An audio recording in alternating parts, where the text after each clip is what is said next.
दोस्तों, एवी में आपका स्वागत है। आज की हमारी कहानी आपको बहुत पसंद आएगी। इस कहानी को पूरा ज़रूर सुनिए। अगर आपको हमारा चैनल पसंद आए तो हमारे चैनल को सब्सक्राइब ज़रूर करें। तो शुरू करते हैं आज की सच्ची कहानी, जिसका नाम है वो आज भी 3:30 बजे गाड़ी रोकता नहीं। आपको इसका नाम सुनते ही थोड़ा अजीब लगेगा, लेकिन आप जब कहानी सुनेंगे तो आपको पता लगेगा कि मैंने ऐसा क्यों बोला। तो शुरू करते हैं आज की सच्ची घटना को। दोस्तों, हाईवे की ये दुनिया बाहर से जितनी सीधी दिखती है ना, रात के सन्नाटे में ये उतनी ही भयानक हो जाती है। हम ट्रक ड्राइवरों की ज़िंदगी में एक वक्त ऐसा आता है जिसे हम शैतानी घड़ी कहते हैं। रात के ठीक 3:30 बजे। ये कहानी मेरी नहीं, मेरे एक पुराने साथी राजेश की है। वो आज भी रात के वक्त हाईवे पर गाड़ी रोकना तो दूर, उस रास्ते का नाम सुनकर भी कांप उठता है।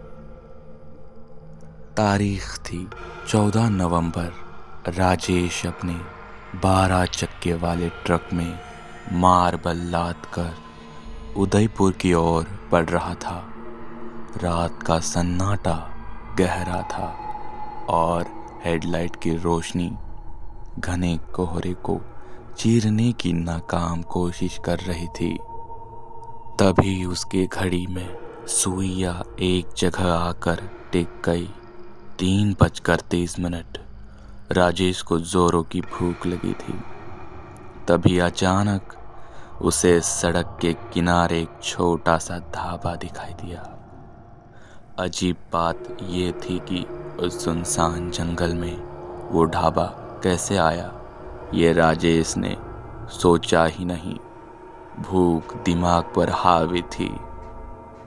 राजेश ट्रक से उतरा। ढाबा बहुत पुराना था। वहाँ कोई बिजली नहीं थी, बस एक कोने में लालटेन जल रही थी। वहाँ कोई हेल्पर नहीं, कोई दूसरा ट्रक नहीं, बस एक रेडियो बज रहा था जिसमें से गाने नहीं बल्कि सिर्फ सरसराहट की आवाज़ आ रही थी। राजेश ने आवाज़ दी, ओ भाई, कोई है क्या? अंधेरे में कोने से एक बूढ़ा आदमी निकल कर आया। उसने फटी हुई चादर ओढ़ी थी। राजेश कहता है कि उस बूढ़े की आंखें, उनमें पुतलियां नहीं थी, बस सफ़ेद पत्थर जैसा कुछ चमक रहा था। वो बूढ़ा फुसफुसाते हुए बोला, आओ बेटा, बैठो। 3:30 तुम्हारा ही इंतज़ार था। बूढ़े ने राजेश के सामने एक पुरानी थाली रखी। राजेश ने भूख में जैसे ही पहली रोटी तोड़ी, उसे कुछ चिपचिपा लगा। उसने देखा कि रोटी पर तेल नहीं बल्कि गाढ़ा काला खून लगा था। उसकी रूह कांप गई। जब उसने सब्जी के बीच में हाथ डाला, वहाँ कोई आलू या गोभी नहीं थी। सब्जी के उस लाल शोरबे में एक कटी हुई इंसानी उंगली बाहर निकली। उस उंगली में अभी भी एक सड़ी हुई अंगूठी फंसी थी। राजेश की चीख निकलने ही वाली थी कि उसने ऊपर देखा। वो बूढ़ा वहाँ नहीं था, लेकिन ढाबे की फूस वाली छत से कुछ नीचे टपक रहा था। जैसे ही उसने ऊपर नजर घुमाई, उसके पैर के नीचे से जमीन ही खिसक गई। छत से 3 कटी हुई लाशें लटक रही थी और उनका ताज़ा खून सीधा राजेश की थाली में गिर रहा था। राजेश पागलों की तरह ट्रक की तरफ भागा। उसने पीछे मुड़कर देखा तो उसकी सिट्टी पिट्टी गुम हो गई।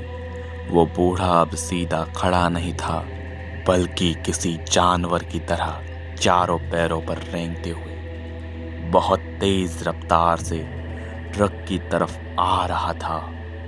उसने जल्दी से कैबिन का दरवाजा बंद किया और इंजन स्टार्ट किया।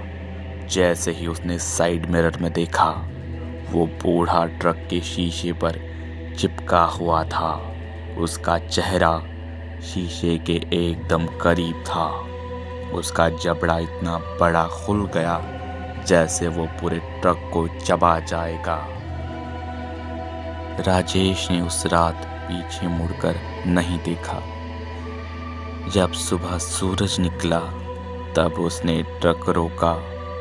उसके ट्रक की बॉडी पर खून से सने हाथों के निशान थे और सबसे डरावनी बात, उसके कैबिन के अंदर बगल वाली सीट पर वही पीतल की थाली रखी थी जिसमें वही कटी हुई उंगली थी। राजेश ने आज ट्रक चलाना छोड़ दिया है। दोस्तों, अगर आप भी कभी रात को हाईवे पर सफ़र करें और 3:30 कोई ऐसा ढाबा दिखे जहाँ कोई शोर ना हो, तो याद रखना वो भूख आपकी आखिरी भूख हो सकती है। दोस्तों, अगर आपको ये कहानी पसंद आई तो हमारे चैनल को सब्सक्राइब कीजिए ताकि हमारे आने वाले वीडियो की नोटिफिकेशन डायरेक्ट आपके मोबाइल में आए। और अगर आपको ये कहानी अच्छी लगी हो तो कमेंट में अपने विचार ज़रूर लिखें। तो मिलते हैं ऐसे ही सच्ची और डरा देने वाली हॉरर स्टोरी में। तब तक के लिए मुझे इजाज़त दीजिए।